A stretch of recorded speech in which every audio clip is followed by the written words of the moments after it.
in 1933, the state of California was an ochlocracy, a government of mob rule. Shortly before dawn, a pair of duck hunters found a floating body, partially decomposed by the bay, wrists bound in baling wire, fingers chewed to stubs.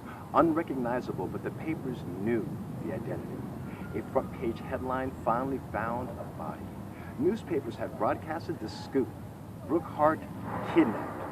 Everyone in the Bay knew the name and their business. Hart's department store, a benevolent retail giant, stood tall in the center of downtown San Jose, employed 200 when 1 in 4 were unemployed.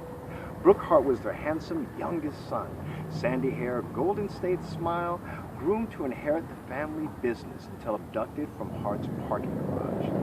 Ransom note was received. Annette dragged the culprits captured. Thomas Thurman and John Holmes, both local boys. The San Francisco Daily hollered, "Kidnappers kill Hart." Crime confessed by pair. Youth bound, beaten, then tossed into bay. On a Sunday morning stained glass sunrise, they came from as far as Los Angeles. Cars poured onto the partially paved 101 highway. Children in windshields white, picnic baskets and mason jars of lemonade. It was 14 hours to the Valley of Heart's Delight, San Jose. Civic anger justified the hasty verdict. The short sentence would end with the long road.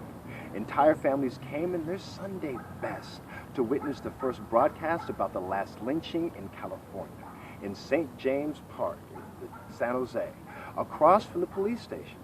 Downtown streets, a dry riverbed of Studebakers. It took 12 hours for a flock of 200 cameras to perch in the park. Good views of the coming circus. Above 25% of the city's growling population. The crowd grew, began to yell, "Give him to us, Sheriff.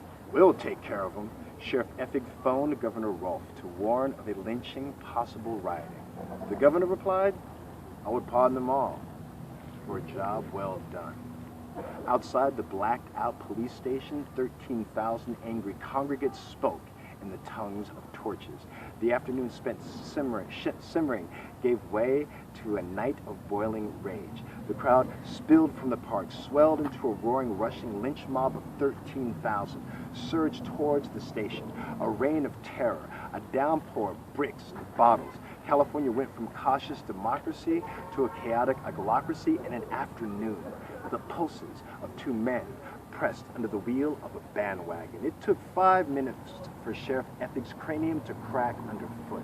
His keys ripped from his disarmed belt, hands emptied of best intentions. Thurman told his guard, "It doesn't look good, does it?"